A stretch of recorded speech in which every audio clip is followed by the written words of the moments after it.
Superhero selalu identik sebagai tokoh pembela kebenaran. Di Indonesia banyak dikenal superhero lokal, baik yang diambil dari kisah legenda, hasil rekaan penulis film, ataupun dari tokoh pahlawan setempat. Dengan bercirikan khas Indonesia, di film-film para superhero ini membantu dan menolong masyarakat sehingga mereka menjadi ikon yang cukup populer dan menjadi bahan pembicaraan.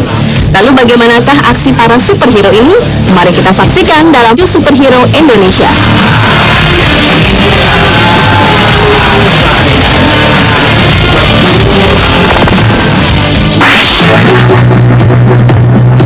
Superhero Indonesia yang pertama dibuka oleh Chips Indonesia yang diperankan oleh trio Warkop DKI, Dono, Kasino, dan Indro. Tokoh Chips ini diadaptasi dari tokoh Eric Estrada dari film Chips Amerika. Sebagai anggota polisi, Dono, Kasino, dan Indro bertugas untuk membantu dan menolong masyarakat. Bahkan nama Chips sendiri mempunyai arti, yaitu cara hebat ikut penanggulangan masalah sosial. Cara superhero ini beraksi jauh dari kata heroik. Aksi-aksi mereka memang sangat kocak dan penuh dengan kekonyolan. Tapi justru itulah yang menjadi daya tarik tersendiri. Salah satu kalimat yang masih diingat pada Chips Indonesia adalah di saat Kasino mengatakan "jangkrik bos", yang merupakan kode untuk mendapatkan uang dari bosnya. Jangkrik bos. Saya kira yang gedebong pisang. Kurang ajar. Gundala Putra Petir adalah superhero Indonesia berikutnya. Tokoh ini diciptakan oleh Hasmi yang muncul pertama kali dalam komik Gundala Putra Petir pada tahun 1969. Cerita Gundala Putra Petir sendiri berawal dari seorang peneliti jenius bernama Sancaka yang menemukan serum anti petir. Pada suatu ketika, dirinya mengalami patah hati dengan kekasihnya. Dengan perasaan galau, Sancaka pun berjalan di tengah hujan dan tiba-tiba saja petir menyambarnya. Dalam keadaan tak sadarkan diri, ia ditarik dari suatu kekuatan dari planet lain dan diangkat anak oleh Raja Kerajaan Petir yang bergelar Kaisar Korns, sekaligus diberikan kekuatan super, yaitu bisa memancarkan petir dari telapak tangannya.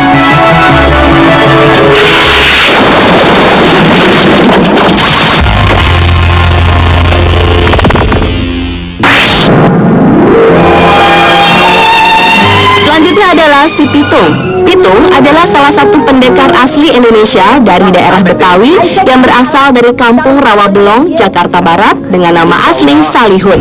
Kisah si Pitung menggambarkan sosok pendekar Jakarta dalam menghadapi ketidakadilan yang ditimbulkan oleh penguasa Hindia Belanda pada masa itu. Pitung suka membela kebenaran, di mana kalau bertemu dengan para perampas, Pitung akan melawannya. Dengan semua lawannya, Pitung selalu unggul karena ia memiliki ilmu silat yang tinggi dan juga disebut-sebut mempunyai ilmu kebal terhadap senjata tajam dan senjata api. Berbeda dengan superhero lainnya, penampilan Pitung cukup sederhana, yaitu hanya menggunakan sarung dan baju khas Betawi yang dilengkapi dengan senjata tajam.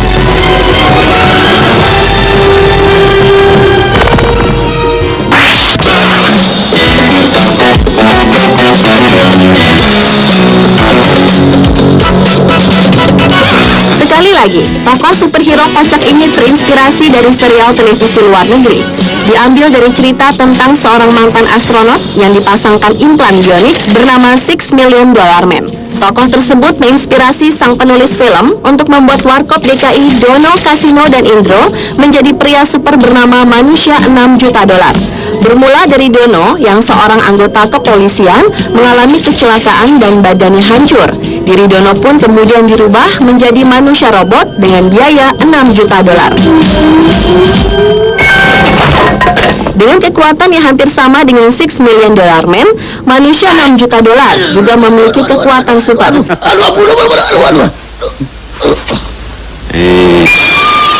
Salah satunya terletak pada giginya.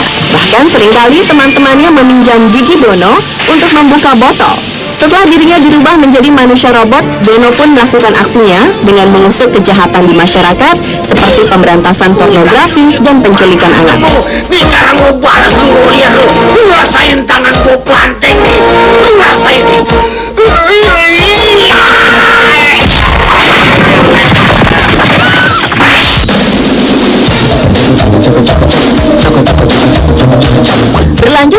superhero berikutnya yaitu Wiro Sableng. Wiro Sableng adalah seorang pendekar 212 yang diciptakan oleh Bastian Tito. Wiro sendiri lahir dengan nama Wira Saksana yang sejak bayi telah digembleng oleh gurunya yang sangat terkenal di dunia persilatan bernama Sinto Gendeng. Itu nama aslinya, lahir dari ibu bernama Suci dengan ayahnya bernama Raden Rana Wulan dan dibesarkan oleh seorang guru bernama Sinto Geni alias Eyang Sinto Gendeng atau Sinto Gila. Senjata utama dari Wiro Sableng adalah sebuah kapak besar bermata dua dengan gagang berupa seruling dan ujung gagang berbentuk kepala naga. Di masing-masing kapak tertulis angka 212, juga tulisan angka 212 yang ditato di bagian dadanya. Wiro Sableng juga memiliki musuh yang cukup tangguh, seperti Dewi Siluman dan Nenek Arashi. Wiro juga memiliki banyak kesaktian yang diperoleh selama petualangannya di dunia persilatan yang didapatnya dari berbagai guru. Murid Sableng, Sinto, guru Gendeng. Muridnya Sableng, gurunya Gendeng.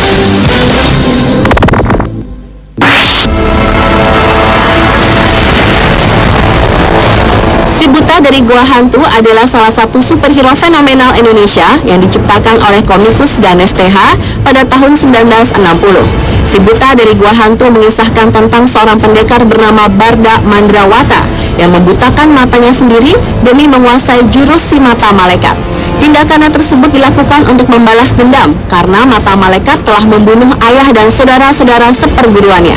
Mata malaikat sendiri digambarkan sebagai pendekar yang kejam yang tega membunuh korbannya yang terkadang hanya rakyat jelata. Barda mempelajari jurus-jurus silat yang terdapat pada pahatan dinding di dalam goa. Ia pun bertahan hidup dengan memakan ular dan kulitnya dijadikan pakaian. Setelah menguasai ilmu tersebut, Barda Mandrawata pun berkelana untuk membasmi kebatilan dan kejahatan dengan julukan si Buta dari Gua Hantu.